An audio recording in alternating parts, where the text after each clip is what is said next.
sometimes sometime ជាមួយនឹង sometime សំណួរនេះគឺជាសំណួរមួយដែលខ្ញុំទទួលបានយូរហើយមាននរណាគេម្នាក់ទេធ្លាប់សួរខ្ញុំនៅលើ Facebook ហើយខ្ញុំក៏បានឆ្លើយតបជាមួយគាត់ហើយប៉ុន្តែខ្ញុំក៏ភ្លេច comment នឹងបាត់ទៅអញ្ចឹងអត់អាចបង្ហាញថានរណាគេដែលសួរណាអញ្ចឹងចំពោះនរណាគេដែលធ្លាប់សួរខ្ញុំសំណួរហ្នឹង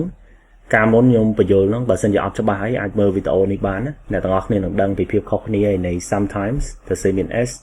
sometimes អត់ s ហើយ sometimes ទៅសេដក clear សួស្តីអ្នកទាំងអស់គ្នាសូមស្វាគមន៍មកកាន់សាលាភាសាអង់គ្លេស Ethnic វីដេអូមេរៀនដែលអ្នកទាំងអស់គ្នាទទួលបានឥឡូវនេះគឺជាវីដេអូមេរៀនមួយដែលខ្ញុំដកស្រង់ចេញមកពី app Ethnic Online របស់សាលាភាសាអង់គ្លេស Ethnic នៅទីនោះយើងមានវីដេអូមេរៀនជាច្រើនរាប់ពាន់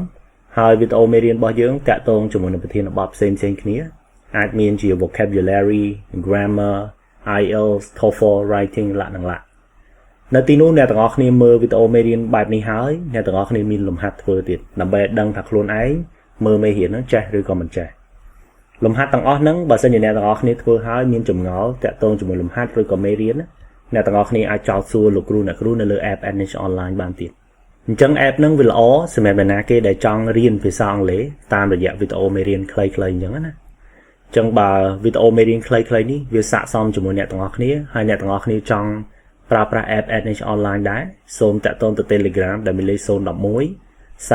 55 67ឥឡូវនេះយើងចាប់ផ្ដើមវីដេអូមេរៀនរបស់យើងទាំងអស់គ្នាចឹងដំបូងនេះគឺយើងជួបជាមួយនឹង sometimes ទៅសេមាន s sometimes ទៅសេមាន s វាគឺជាមួយក្នុងចំណោម adverbs of frequency នៅក្នុងភាសាអង់គ្លេសយើងមាន adverbs of frequency ដែលគេឲ្យយើងយកទៅប្រើប្រាស់ជាមួយនឹង present simple ពាក្យច្រើនណានិយាយជាលក្ខណៈទូទៅដែលមានដូចជា always ទៅសេមាន s ដែរមាន often មាន sometimes ហ្នឹងមាន never ហើយមានជាច្រើនទៀត sometimes ហ្នឹងគឺមានន័យថាយើងធ្វើដែរប៉ុន្តែមិនសូវច្រើនទេហើយក៏វាមិនតិចប៉ុន្មានដែរអាចជារឿយៗអញ្ចឹងណាអាហ្នឹងឯងគឺ sometimes ហ្នឹង I sometimes go to school late គេថាខ្ញុំពេលខ្លះឬក៏ជារឿយៗហ្នឹងទៅរៀនយឺតចឹងអត្ថន័យគឺអញ្ចឹងណាឃើញទេយើងប្រើប្រាស់វាជា adverbs of frequency ដាក់វានៅពីមុខ main verb We usually played football at school but sometimes we played volleyball គេថាពួកយើងជាធម្មតាលេងកីឡាបាល់ទាត់នៅសាលាប៉ុន្តែពេលខ្លះឬក៏ជួនខ្លះឬក៏ជារឿយៗអីចឹងទៅយើងលេងកីឡាបាល់ទះវិញចឹងគេ sometimes នេះការប្រើប្រាស់វាដូចពាក្យ usually នេះចឹង usually នេះក៏ជា adverb of frequency ដែរចានេះដូចគ្នាណា adverb of frequency ដែរចឹងមានតែប៉ុណ្្នឹងទេហើយអាហ្នឹងត្រូវចាំចឹងហ្មងណាទៅសេមាន s adverb of frequency ហ្នឹងចូលមកមួយទៀត sometime ទៅសេអត់ s វិញហើយទៅសេជាប់គ្នាអាអត់ s ទៅសេជាប់គ្នាចឹងមិនមែនជា adverb of frequency ទេផ្ទុយទៅវិញជាពាក្យមួយដែលមានន័យថា one time ពេលណាមួយហើយ one time ហ្នឹងពេលណាអត់មានអ្នកណាដឹងទេឧទាហរណ៍យើងលេងអីជាមួយណាគេម្នាក់ទៅយើងលេងចាញ់គេរហូតចឹងណាយើងប្រាប់គេថាចាំមើលថ្ងៃណាមួយខ្ញុំនឹងឈ្នះវិញអាថ្ងៃណាមួយហ្នឹងគឺ sometime ហ្នឹងគេយើងប្រើបែបហ្នឹងណា I think I met her sometime before but I don't remember គេថាខ្ញុំគិតថាខ្ញុំបានជួបគាត់ឬក៏នាងហ្នឹងពេលណាមួយទេពីមុនប៉ុន្តែខ្ញុំអត់ចាំទេចឹងន័យដូច one time ប៉ុន្តែ one unknown time យើងអត់ដឹងពេលណាចឹងណាហើយប្រើជាប់គ្នាអត់មាន s ទេ Why don't we have coffee sometime តោះយើងទៅផឹកកាហ្វេថ្ងៃណាមួយហ៎ន័យគឺអញ្ចឹងណាចឹងយើងអញ្ជើញគេទៅផឹកកាហ្វេប៉ុន្តែយើងអត់កំណត់ថ្ងៃទេយើងអាចនិយាយបើកចំហអញ្ចឹងទៅឲ្យគេអ្នកកំណត់វិញថ្ងៃណាក៏បានដែរពេលណាក៏បានដែរ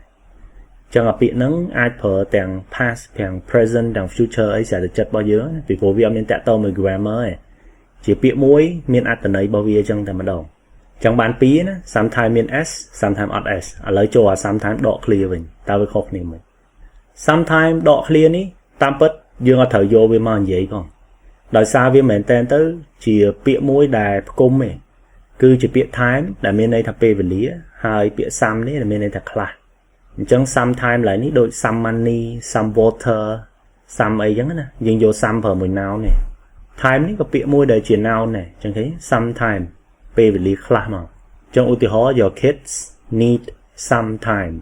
not some money អញ្ចឹងគេថា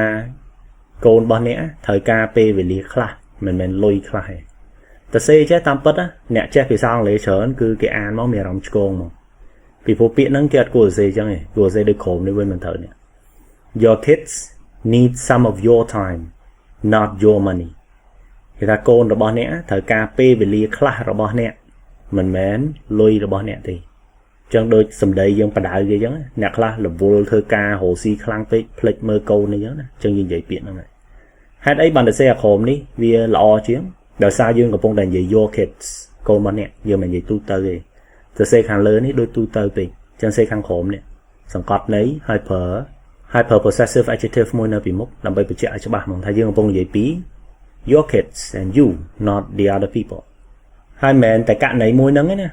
sometimes ប្រើដក clear ចេះជាទូទៅគឺគេប្រើជាលក្ខណៈខាងក្រោមនេះច្រើនមាន preposition of ហ្នឹងចឹងអញ្ចឹងមែនតើទៅអ្នកទាំងអស់គ្នាអាចគុំខ្វល់ពីវាក៏បានដែរខ្វល់តែពីខាងលើមិញកុំឲ្យប្រើទៅខុសបានដែរពីព្រោះ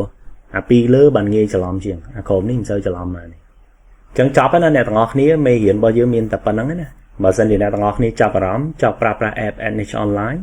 សូមតាក់ទងទៅ Telegram ដែលមានលេខ011 45 55 67អរគុណជំរាបលា